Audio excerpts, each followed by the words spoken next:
Well, good morning. It's great to have you all here. And if you're not used to being at Rancho Baptist on a Sunday morning, a special welcome. If you're one of our guests this morning, we are delighted to have you here. And if you are one of our guests, this is a time when we open up God's Word, the Bible, to study it. And so there should be one in front of you. If you don't have a Bible with you, you can look into the table of contents. And in the Old Testament, there is a book called Ruth. I'll allow the video you just saw that kind of gets you up to speed to where we are. And if you will turn there, now, all of us, to Ruth and to chapter 3, that's where we're going to be diving in once again this morning. Several years ago, Ken Davis, when he was in college, was asked to give a lesson in his speech class. He was going to be graded based upon his creativity and his ability to drive a point home in a very memorable way. So he decided that he would teach on the law of the pendulum. Now, you may know what the law of the pendulum is, and that is that a pendulum in its swinging will never return to a point higher than from which it was initially released. So as the pendulum swings back and forth, the arc will grow less and less until finally it comes to a point of rest at the bottom. So Ken attached a 3-foot string to a child's toy top, and then with a thumbtack, put it on top of the blackboard, pulled the pendulum to one side, and make a mark. He made a mark where it was going to be released from, and then he let it go. And sure enough, the pendulum swung back and forth, and every time it swung back onto that one side, he would make a mark as to how high the arc was.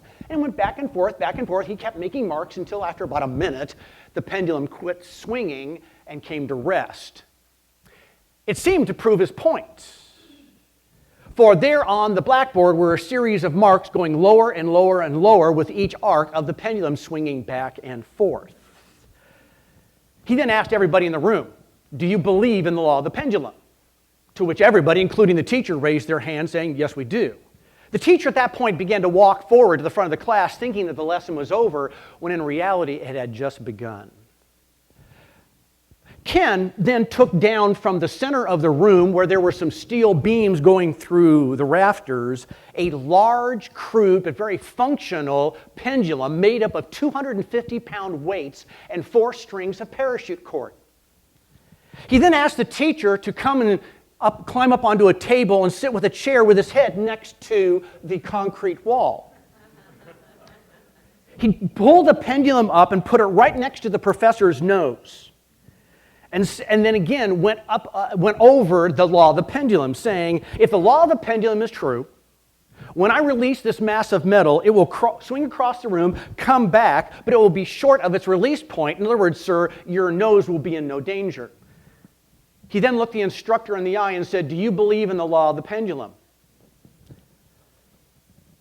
There was a long pause.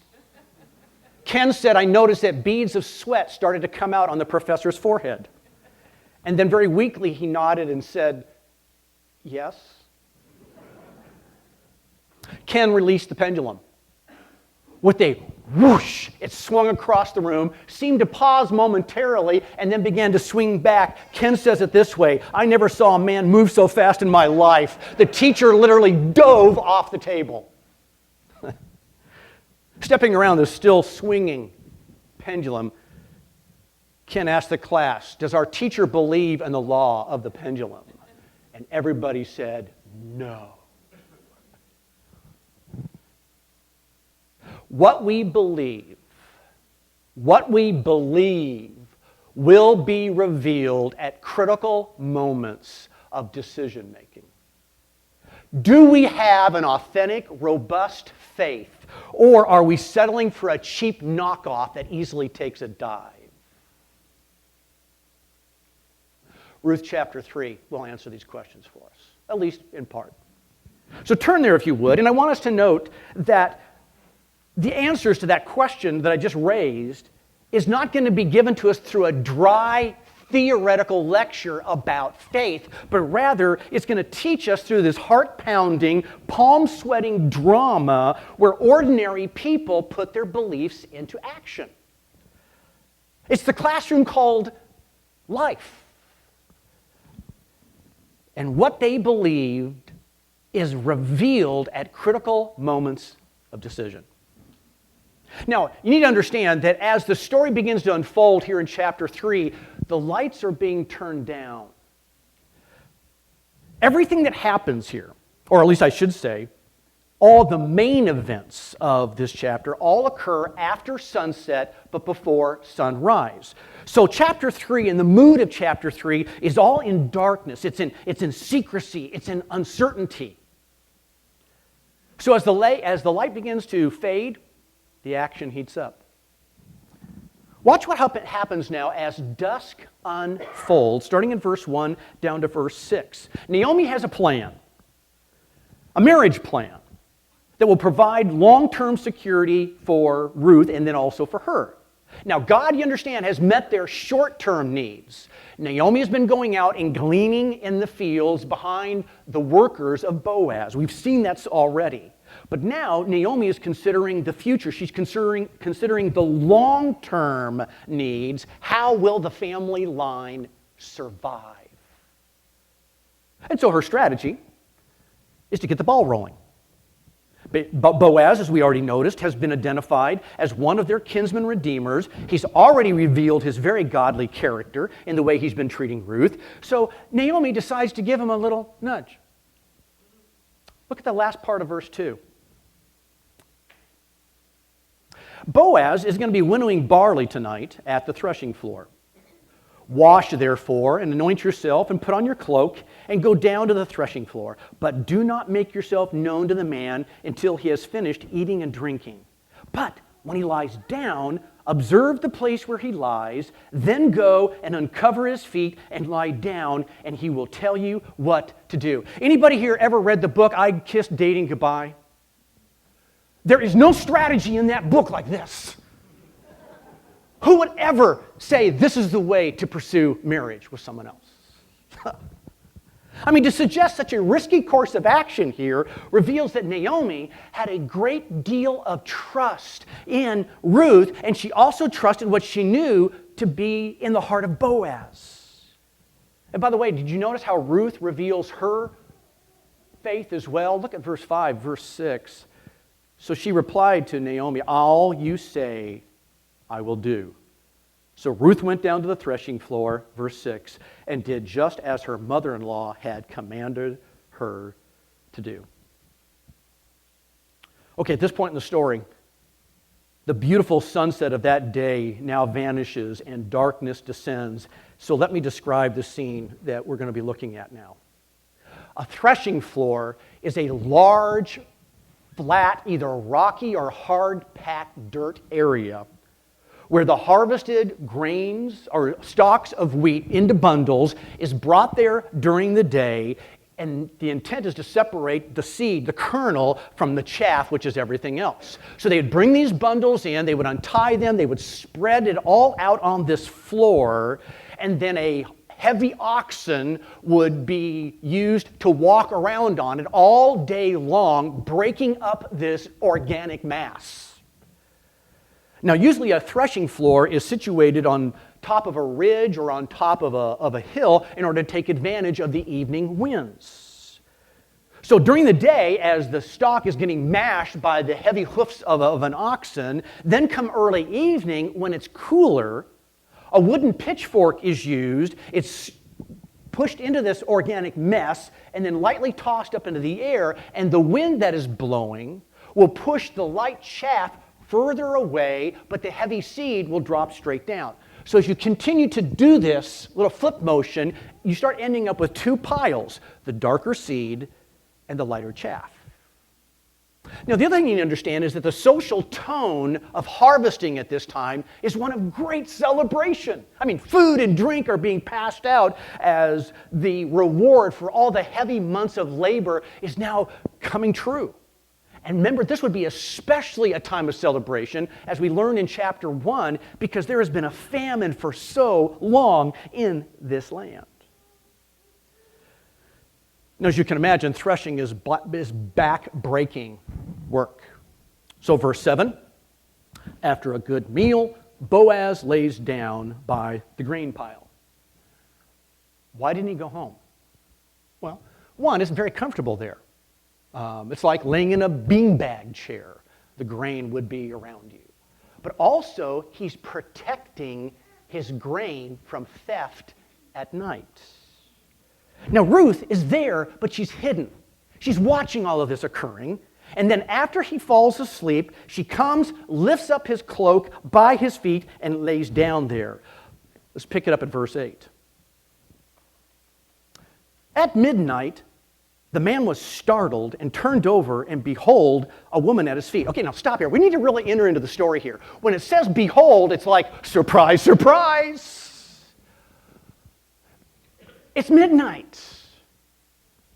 Back then, they went to sleep when it got dark. Ruth has been laying at his feet for several hours. Do you think she went to sleep, ladies? Or do you think that she's just waiting, and every time he moves, every time he snores, every time his feet twitch, she wonders if he's going to wake up and finally find her? It doesn't happen until midnight. But at midnight, he's startled. He beholds there's a woman at his feet, and he says, "Who are you?" And she answered, "I am Ruth, your servant. Spread the corner of your cloak over your servant, for you are a redeemer." Now, when she mentions in your translation, spread the corner of your garment, some of your translations say, spread your wings. Ruth is using the same word Boaz used in complimenting her back in chapter 2 and verse 12 for how she came to Israel to be under God's wings. So you see what Ruth is trying to say. She's saying, Boaz, you identified not too long ago that I have sought refuge under God's wings. Now, can I find refuge under your wings as a kinsman redeemer? Will you put yourself in the place of allowing God to care for me through you? That's really what she's trying to say here. And to her request to be covered by his wings, Boaz says, count on it. Verse 10. May you be blessed by the Lord, my daughter. You have made this last kindness greater than the first, in that you have not gone after young men, whether poor or rich. And now, my daughter, do not fear. I will do for you all that you ask. He is going to act. He is going to do what God asks of a kinsman redeemer to do for the sake of the family. And so what does Ruth do? She lays back down at his feet. And notice what happens now as dawn approaches. Verse 14 to verse 18. Starting at verse 14. So she lay at his feet until morning, but arose before one could recognize another. And Boaz said, let it not be known that a woman came to the threshing floor. So understand here, nothing immoral, nothing inappropriate ever occurred between the two of them. But to avoid even the appearance of that, Ruth prepares to go home before it gets too light. Now Boaz wants to send Naomi, her mother-in-law, a message. Look at verse 15. So he says to Ruth, bring the garment you are wearing and hold it out. So she held it, and he measured out 6 measures of barley and put it on her. Then she went into the city. Okay, what message is he trying to send? Well, keep reading with me, verse 16. And so Ruth came to her mother-in-law, and she said, how did you fare, my daughter? Which in English, we would just look at someone else and go, well? I mean, do you think Naomi slept at all last night? I don't think so. So how did you fare, my daughter? Then she told her all that the man had done for her, saying, these 6 measures of barley he gave to me, for he said to me, here's what I want you to notice, you must not go back empty-handed to your mother-in-law. Empty-handed. Empty. Where have we run into that word before? Oh, that pushes us all the way back into chapter 1. Where Naomi came back and publicly declared in all of her grief, I was sent away full, but God brought me back empty. See the message? Boaz has picked up on that public comment that got circulated all throughout the whole community. Boaz has picked up on it and sends the message back to Naomi, count on me, you will no longer be empty. So as the eastern sky now begins to show some light, we could easily assume that the drama was simply between Ruth and Boaz, except for verse 18. So Naomi says to Ruth, "Wait, my daughter, until you learn how the matter turns out." How the matter turns out. That's, again, the same phrase we saw last week back in chapter 2 and verse 3, which is a Hebrew phrase that says, watch God's hand at work behind the scenes. So in a whole chapter here, we're in the darkness of night and it's nearly impossible to see what is really going on. God has been clearly moving to show His loyal love to His people.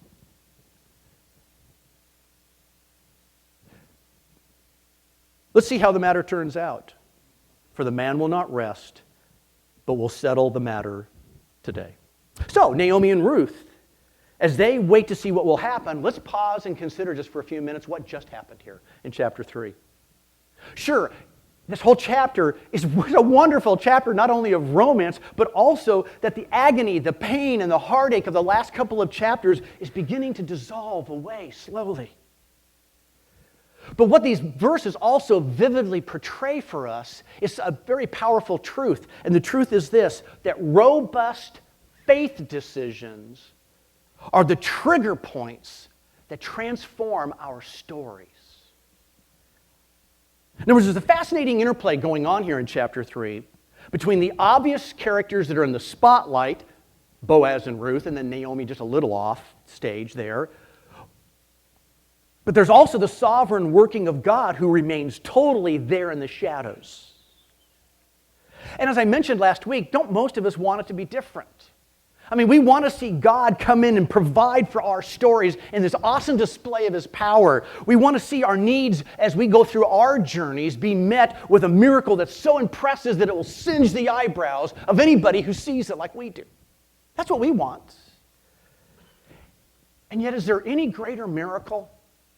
Is there any greater miracle than when average, normal, common people are willing to exercise faith at critical moments of decision when their heads are up against a concrete wall because they are convinced of what God wants? Wow, that is a miracle. God absolutely loves to see those expressions of faith. He loves it. And when those decisions occur in the routines of life for us, they become trigger points that transform our story from being just common to being uncommon. For this is where and how God then takes and blends our smaller stories into His larger story. And so the impact of the story that we see here in Ruth chapter 3 is that we get to see displayed in Ruth and in Boaz and in Naomi authentic, robust faith. For what they model here for us is a quality of faith that we can follow as we engage in our journeys that happen mostly Monday through Saturday. And what I believe and would like to suggest this morning is that the events of chapter 3 give us at least 3 features of a robust faith. These are not all the features of a robust faith, but they're 3 very powerful ones that are easy to miss. And by the way, identifying these 3 features will help us have a faith that's genuine and not a cheap imitation. It'll help us identify faith that's authentic and not a facade. So let me give you these 3. First, notice that this part of the story of Ruth and Naomi and Boaz reveals that robust or authentic faith is characterized by an initiative that probes. An initiative that probes. Back to Naomi. She exercised faith by taking an initiative that nudged Boaz to action. And a robust faith will, at the right time and the right way, take initiative. And this is important to observe because many think that faith means just sitting on your hands, that faith means choosing to be passive or inert. And if that's the case, then a piece of concrete or a rock would be the most faith-filled object in our whole world. On the other hand, there are those that go to the other extreme, that exercising exercising faith means to go out there and make it happen. That there's an aggressive kind of pull yourself up by your own bootstraps mentality, or as cowboys would say, go get her done. Those are the two extremes. Did you remember what Jesus told us in Luke chapter 11 and verse 9? Ask and it will be given to you. Seek and you will find. Knock and the door will be opened to you. He did not say demand. He did not say manipulate. He did not say kick the door in. But rather asking, seeking, and knocking have got that nudging, probing quality to them. And that's what we see in Naomi here at the start of chapter 3. She does not confront Boaz publicly in the city square by wagging her finger in his face. We don't see that. Neither does she send him a blistering letter reminding him of what Leviticus 25 teaches about what a kinsman redeemer ought to do. Rather, we see her giving him kind of this gentle little nudge, an initiative that probes to see what God might do. That's why I love how this connects in with Hebrews chapter 11 and verse 6. And without faith, it is impossible to please God, because anyone who comes to him must believe that he exists and that he rewards those who earnestly seek him. A robust faith has this powerful quality of being an initiative that probes. Let me add a second one that comes right out of this story for you to consider. And that is the second characteristic that I see here is that robust faith also has an integrity that protects. Now, it's pretty obvious Naomi's plan of sending Ruth to the threshing floor was full of vulnerability. It was full of humility. What's the risk here? That Boaz would take advantage of her. Again, remember, it's night. The threshing floor is an isolated location. Ruth's act could be misunderstood. Boaz could have done whatever he would have liked with her. Or, in the privacy of that setting, he could have humiliated her, and no one would ever have known. He could have looked at her or responded to her and have said, "What do you mean by approaching me like this? You're nothing but Moab scum. Picking up leftovers from the field is your position in life. Get away from me and get off my threshing floor." That could have happened easily. But what do we see instead?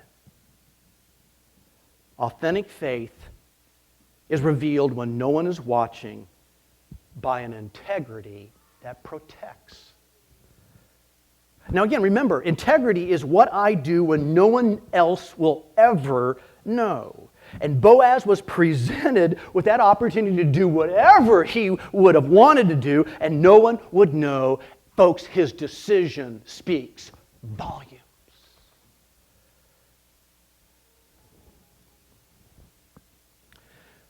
So I'm sitting at the corner bakery this past week and realizing that this is an aspect of robust faith. And I think, okay, what about me? What about me? What is revealed through my decisions on those times when no one would ever know? Those times when I am living in a chapter 3 type setting. When it's dark, when I'm alone, when others can't see. What do I watch then on TV? What do I pull out of the refrigerator? What am I reading? How do I spend my money? Where do I surf on the internet? You can just keep going down the list.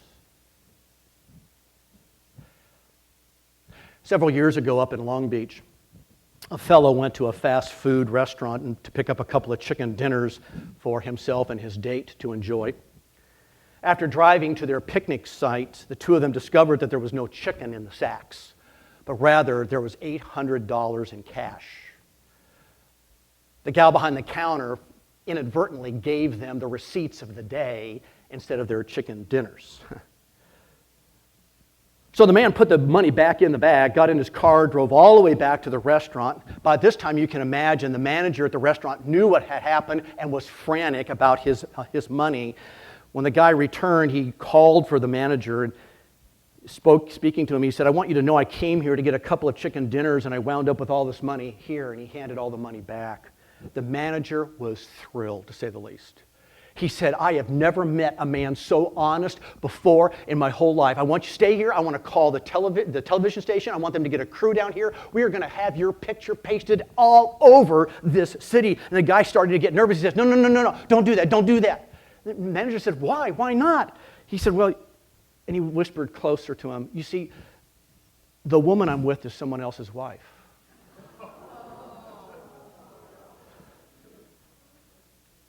Integrity. What you do when no one else sees. Robust faith. An initiative that probes. Integrity that protects those around us. Let me give you a third quality to chew on. Robust faith is being an instrument that provides. An instrument that provides. Again, it's hard to miss. God took care of Ruth through Boaz. But that would never have happened had Boaz not realized that this is what God wanted him to be doing. Now think about this. Think about this from Boaz's perspective. He is older. He is wealthy. If he had wanted to have gotten married, he had had plenty of opportunity and any girl that he picked that he would wanted. Ruth is not even a Jew. He is a respected, influential man in the community. What does he need a wife for? I mean, he is a comfortable, settled bachelor, and this is going to totally upset his whole life. Totally.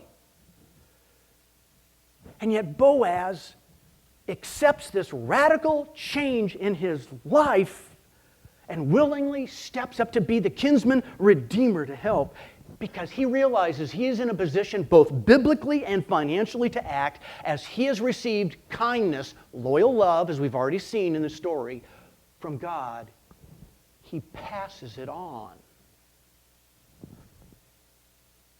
See, that kind of quality of robust faith is a breath of fresh air in our consumer, what's in it for me kind of a society. God wants to use us, every single one of us, to help those who are in need. And that's why God allows us to have an abundance. Hold your finger here in Ruth. We'll come back, but turn all the way, if you would, into the New Testament to 2 Corinthians chapter 9.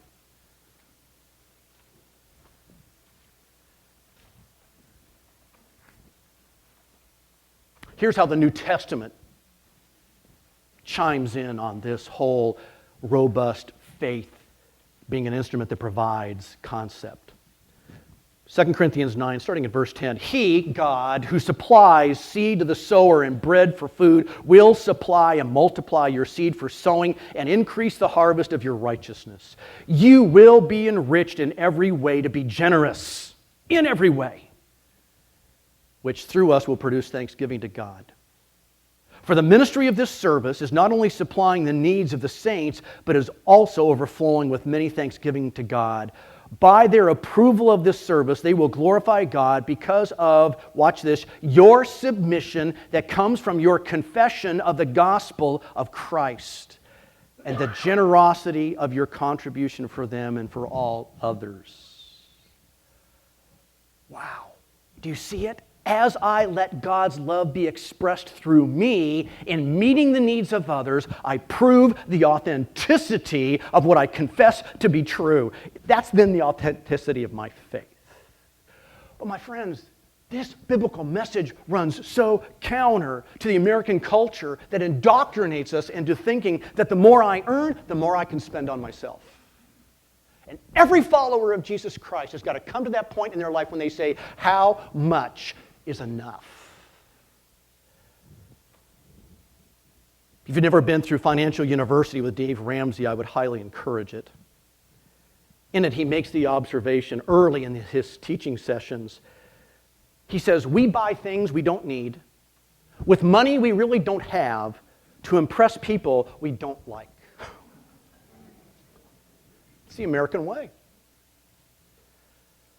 But is the way I choose to use my money Is it just simply an act of trying to impress others? Is it a way of trying to validate something inside me? Or does it reveal a robust faith that sees how I am an instrument to provide for those in need? Remember what Winston Churchill once said, we make a living by what we get. We make a life by what we give.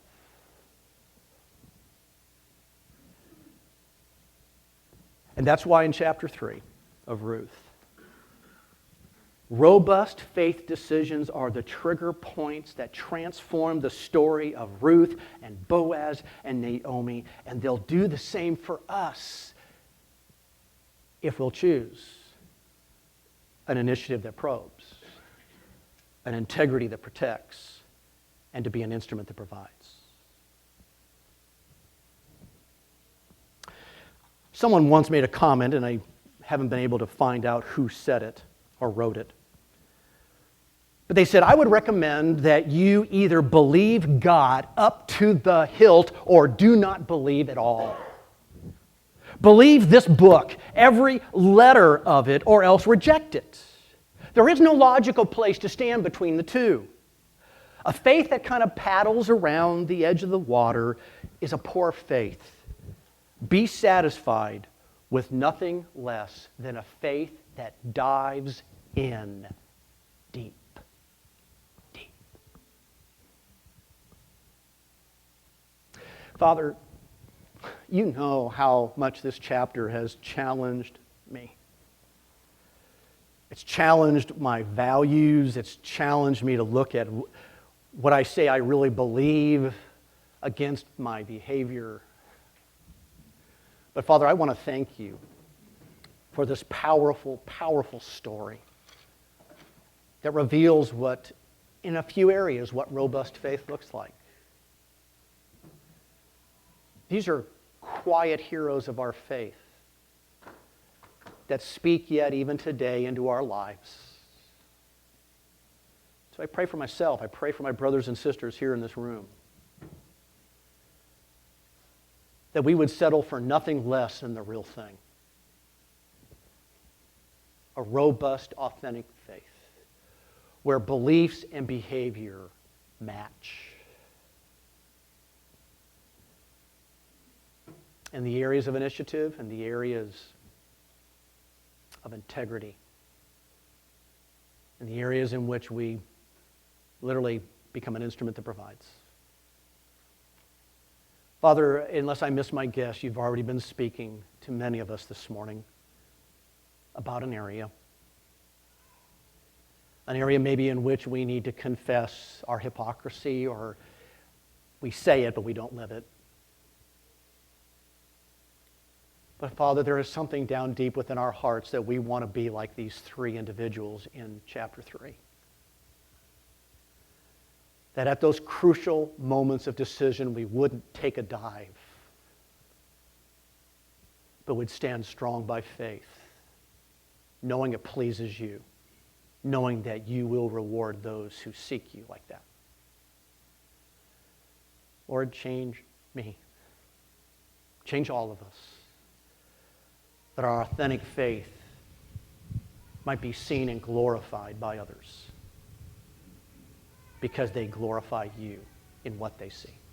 Oh, Father, that's our prayer this morning, we ask in Jesus' wonderful name. Amen.